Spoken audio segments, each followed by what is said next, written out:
Dear students, BA प्रथम वर्ष द्वितीय पेपर राजस्थान भूगोल के अंतर्गत हम राजस्थान की मिट्टियों के बारे में पढ़ रहे थे।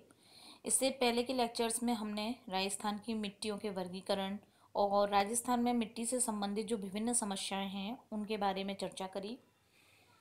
इस लेक्चर में मैं आपको राजस्थान में जो मृदा अपरदन की समस्या है उसके बारे में बताऊंगी। ये आपकी जो यूनिट फर्स्ट है उसमें अलग से स्पेसिफिक टॉपिक दिया गया है जिसमें आपको मृदा अपरदन के बारे में पढ़ना है। तो आज हम इस लेक्चर में बात करेंगे मृदा अपरदन क्या होता है और इसके कितने प्रकार होते हैं। मृदा अपरदन की अगर हम बात करें तो आप सभी जानते हैं जो मिट्टी होती है जब वो प्राकृतिक या मानवीय कारणों से उसका जो आवरण है वो धीरे धीरे नष्ट होता है और कट कट कर वो एक स्थान से दूसरे स्थान पर स्थानांतरित होती रहती है, इसे हम मृदा अपरदन कहते हैं। ये अपरदन अगर हम प्राकृतिक कारकों की बात करें तो जल और हवा दो के माध्यम से होता है। सबसे ज़्यादा राजस्थान में जो मृदा अपरदन होता है वो हवा से और जल से ही होता है। सबसे ज़्यादा है हवा से और उसके बाद दूसरा स्थान आता है जल अपरदन का। राजस्थान में मृदा अपरदन के कारण जो अनेक विपरीत परिस्थितियां हैं उनका काफ़ी सामना करने को मिलता है। ये राजस्थान में एक गंभीर समस्या बन गया है आज के टाइम में। इससे मिट्टी के उपजाऊपन पर प्रभाव पड़ता है। कृषि पशुपालन उद्योग भी इससे जो है वो प्रभावित हो रही हैं। इसके अलावा इसके माध्यम से जो मरुस्थलीकरण है उसमें काफ़ी मात्रा में वृद्धि हो रही है, क्योंकि जिस स्थान पर जैसे जैसे वनस्पति कम होती जा रही है वैसे वैसे वहाँ मिट्टी का कटाव बढ़ रहा है, अपरदन बढ़ रहा है और साथ ही साथ में मरुस्थलीकरण की प्रकृति भी बढ़ती जा रही है। मृदा अपरदन की जो प्रक्रिया है वो दो रूपों में होती है, एक तो मृदा के पृथक्कीकरण द्वारा और मृदा के परिवहन द्वारा। मृदा का पृथक्कीकरण क्या होता है, जैसे किसी भी स्थान पर मिट्टी है अगर वो इकट्ठी है और उसके बाद में चाहे हवा चले या फिर पानी हो, उसके कारण धीरे धीरे जब वो कटने लग जाती है तो उसको हम पृथक्करण बोलते हैं। और फिर जब वो हवा के द्वारा या फिर पानी के द्वारा एक स्थान से दूसरे स्थान पर ले जाई जाती है तो उसे मृदा का परिवहन कहते हैं। तो बहुत सारे ऐसे कारण हैं जिनके कारण जो है वो मृदा अपरदन को बढ़ावा मिलता है। जैसे कि हम बात करें वर्तमान में कीटनाशकों का बहुत प्रयोग हो रहा है, अनियंत्रित जब पशु चराई होती है, वनों को काट दिया जाता है।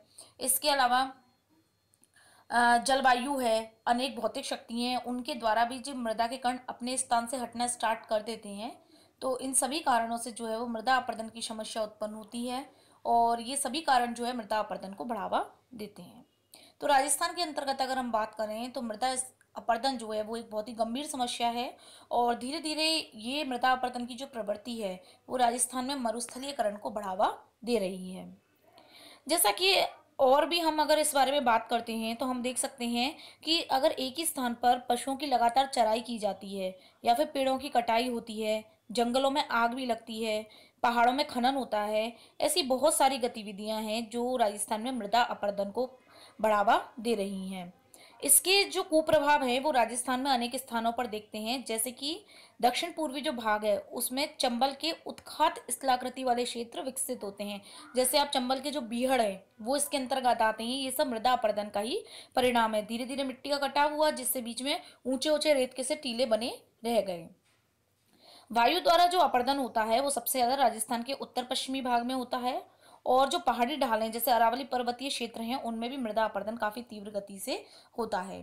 तो राजस्थान में मृदा अपरदन जो है वो काफी गंभीर एक समस्या बनी हुई है। तो अब हम बात करते हैं मृदा अपरदन के प्रकारों के बारे में, यानी कौन किस किस प्रकार के अपरदन होते हैं। तो मेनली जो है वो मृदा के 4 प्रकार के अपरदन बताए गए हैं, जिसमें सबसे पहला आता है आवरण अपरदन। आवरण अपरदन में ये होता है कि जैसे कि कहीं पर भी बारिश हुई तो बारिश के समय में जो निर्जन पहाड़ियां होती हैं, यानी जिन पर मनुष्य का बसाव नहीं होता या फिर पेड़ पौधों की कमी रहती है, ऐसी पहाड़ियों पर से जो मिट्टी होती है जैसे ही वर्षा का जल पड़ता है वर्षा के जल के साथ घुल करके बह जाती है। इससे क्या होता है, जैसे ही ये मिट्टी वर्षा के जल के साथ घुलकर जाती है तो भूमि की जो ऊपरी परत होती है वो साथ में चली जाती है, जिससे जो उसमें उर्वर तत्व मौजूद रहते हैं वो ऊपर से हट जाते हैं। इस अपरदन को ही भूमि का आवरण अपरदन कहते हैं।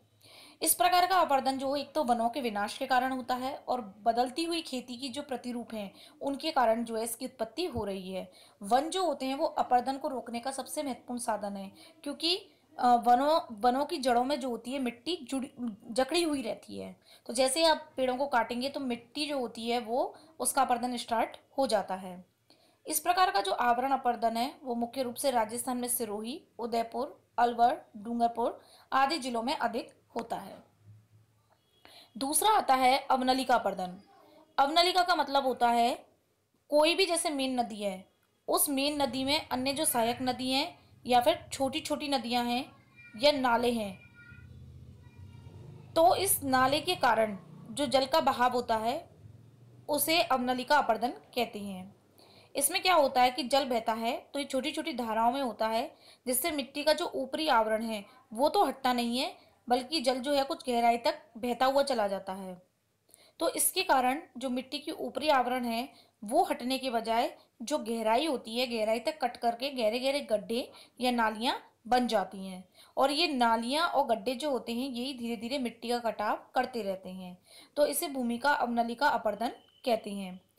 यह अपर्दन सबसे अधिक हानिकारक होता है जब मिट्टी का अपरदन 2 मीटर से 200 मीटर तक की गहरी नलिकाओं के द्वारा होता है, तो संपूर्ण क्षेत्र जो होता है वो कटफट जाता है।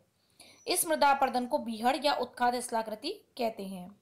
उत्खात स्थलाकृति की बात करें तो कृषि के अयोग्य ऊंची नीची भूमि, विशेष रूप से करौली और धौलपुर में भी है ये, जो चंबल नदी है उसके द्वारा निर्मित क्षेत्र हैं। बीहड़ यानी बीहड़ जो होता है शब्द वो है चंबल नदी के दोनों किनारों पर स्थित घने जंगल जो होते हैं वो बीहड़ कहलाते हैं।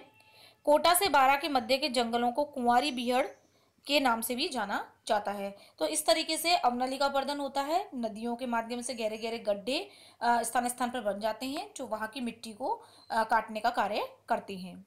तीसरा आता है हमारा वायु अपर्दन। वायु अपर्दन के अंतर्गत वायु के द्वारा जो मरुभूमि यानी जो हमारा पश्चिमी मरुस्थलीय क्षेत्र है उसमें बहुत तेज हवा चलती है और ये हवा मिट्टी को उड़ा करके एक स्थान से दूसरे स्थान पर ले जाती है, तो इसे हम वायु अपर्दन कहते हैं। इस अपर्दन के लिए शुष्क प्रदेशों या मरुभूमियों में वायु और जो बालू कण होते हैं वो मिलकर अपर्दन का सशक्त माध्यम बनते हैं। और हमारा जो राजस्थान है उसका जो पश्चिमी भाग है वो इसका मतलब प्रमुख इफेक्टेड एरिया है। इसके अलावा जो अरावली क्षेत्र है वहाँ पे भी वनों का विनाश हो रहा है, जिसके कारण वहाँ पे बालू का विस्तार बढ़ रहा है। वायु का अपर्दन अगर हम बात करें तो मुख्य रूप से राज्य के बाड़मेर, जोधपुर, बीकानेर, जैसलमेर, सीकर, चूरू, जयपुर, अजमेर जिलों में हो रहा है। इसके अलावा जैसे जोधपुर में एक काजरी संस्थान बनाया गया है, जिसके बारे में मैं आपको पहले भी बता चुकी हूँ। ये काजरी संस्थान जो है वो राजस्थान में मरुभूमि को नियंत्रित करने के लिए प्रयासरत है। मतलब इसके प्रयास यही है कि जो मरुस्थलीय क्षेत्र है उसके प्रचार प्रसार को बढ़ने से रोका जाए। इसके बाद जो लास्ट अपर्दन का प्रकार है वो है धरातलीय अपर्दन। ये जो धरातलीय अपर्दन होता है वो पर्वत पदीय यानी पर्वत पदीय का मतलब पर्वतों का वह निचला हिस्सा जो कि जहाँ पे पर्वत और मैदान आपस में आकर के मिलते हैं, तो वहां पर जब जल का बहुत तेज बहाव होता है तो ऊपरी क्षेत्रों से मिट्टी कट करके नीचे की ओर बहने लगती है। तो जो मिट्टी की ऊपरी उपजाऊ परत होती है जब उसका इस तरीके से कटाव होता है तो इसे हम धरातलीय अपर्दन कहते हैं। इस अपर्दन को परतदार अपर्दन भी कहा जाता है।